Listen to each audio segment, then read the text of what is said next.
merci et je tiens pour commencer à remercier le CTVIE et Siwalid ainsi que évidemment les ACE et Sislim pour cette invitation et le plaisir que j'ai aujourd'hui d'être parmi vous.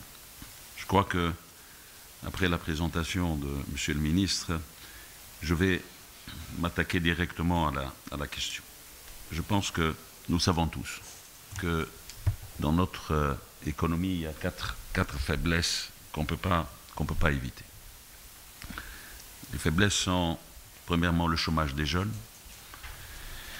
l'inégalité entre les régions en matière de développement, le problème de la corruption, c'est un fait aussi, et le manque de l'investissement privé, je dirais, à la fois national et étranger. Donc je pense que cette initiative pour parler de la question qui nous préoccupe aujourd'hui et qui est en relation avec, évidemment, ce projet de loi qui a été présenté en 2012 déjà, nous impose en fait de réfléchir sérieusement à cela, et je dois dire que je suis d'accord avec Silhedi qu'on ne doit pas voir la chose avec une facilité, je dirais, comme si c'est quelque chose, une solution qui vient du ciel. Non, je crois que lorsqu'on regarde les expériences des autres pays, on peut s'en rendre compte. Tout le monde sait que cette notion a été lancée surtout par l'Angleterre. C'est dans les années 90 surtout qu'ils ont commencé avec cette approche. Nous avons vu plus tard, et je crois que là, ici, on ne doit pas, lorsqu'on compare, on doit aussi tenir compte à la fois de l'esprit, de la mentalité, et il serait difficile certainement de comparer notre économie, notre attitude en général par rapport à ce que des Anglais, par exemple, ont aujourd'hui et après cette longue expérience. Seulement, nous avons constaté ces derniers temps que d'autres pays ont essayé, d'autres pays ont pris l'initiative de commencer à s'occuper ou à prendre cela. Moi, j'ai vu dans mes lectures que même l'Arabie Saoudite s'est lancée. Même on dit toujours que lorsqu'on parle de ce partenariat, généralement, on dit que c'est surtout pour les pays qui n'ont pas beaucoup de moyens. Alors qu'on ne s'attend pas à cela, à ce que, par exemple, les pays du Golfe rentrent dans cette catégorie des pays qui œuvrent pour encourager ce partenariat privé-public. Mais des pays qui ne sont pas loin de nous ont commencé à s'intéresser à cela. Je pense à la France, je pense à l'Italie, je pense à l'Égypte. Je ne sais pas si cela a été mentionné aujourd'hui, mais l'Égypte a fait un grand effort ces dernières années, surtout en matière de transport. Donc que ce soit pour les autoroutes, les ports, les aéroports, etc. Et ça a l'air de marcher pas si mal. Donc je dirais que ce partenariat, que ce soit au niveau national ou international, est une solution. C'est une solution surtout pour les grands projets, mais aussi pour garantir, il faut aussi le souligner, un meilleur service.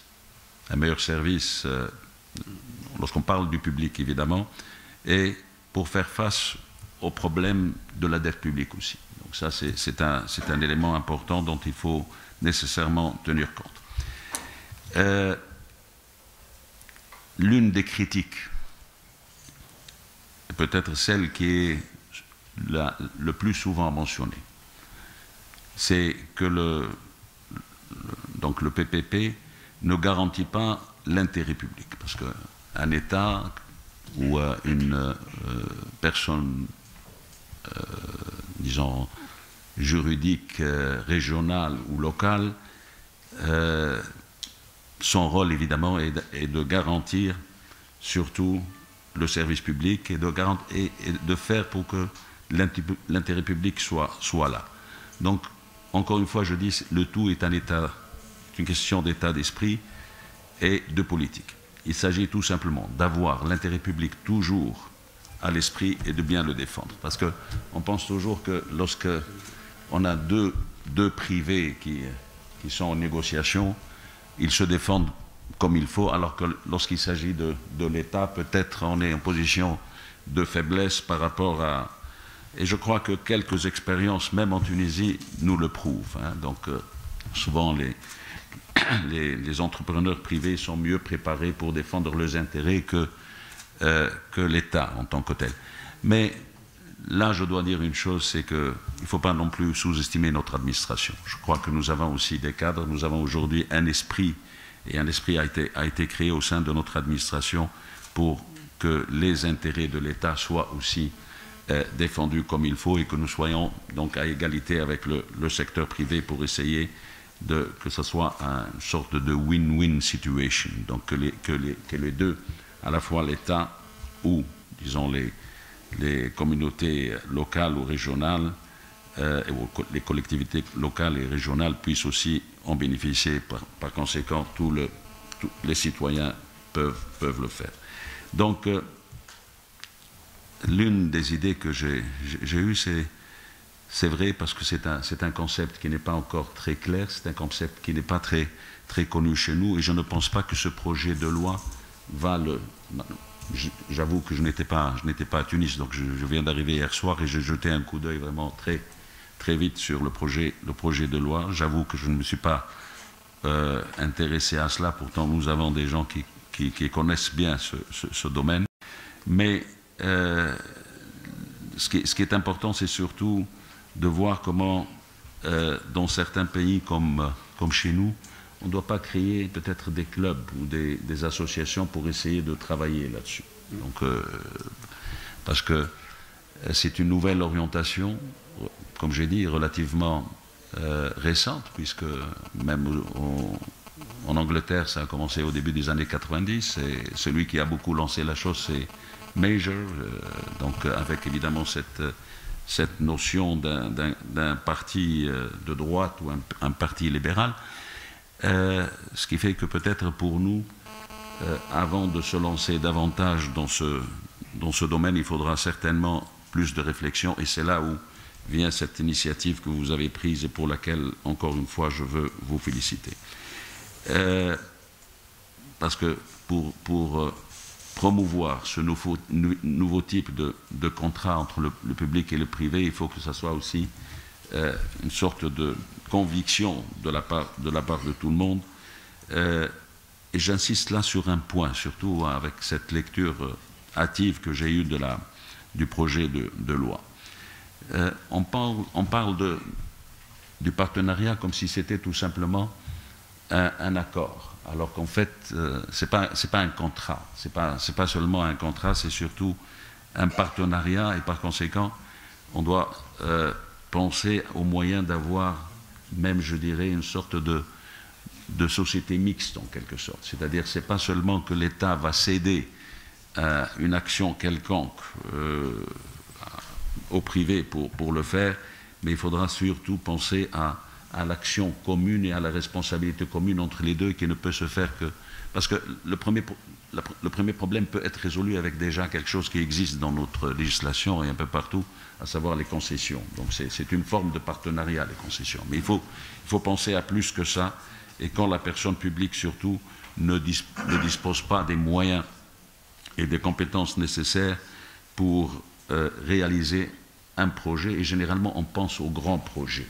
Donc c'est ça qui est important et sur lequel je pense qu'il faudra insister, parce qu'il faudra aussi penser dans la durée.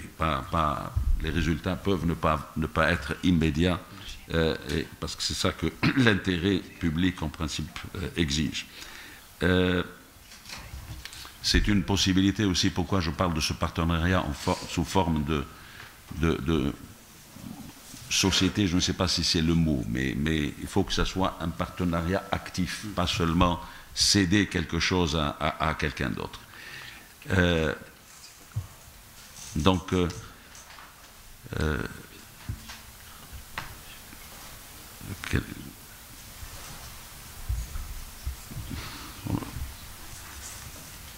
j'ai perdu la suite de mes idées, mais c'est pas grave, j'y reviendrai.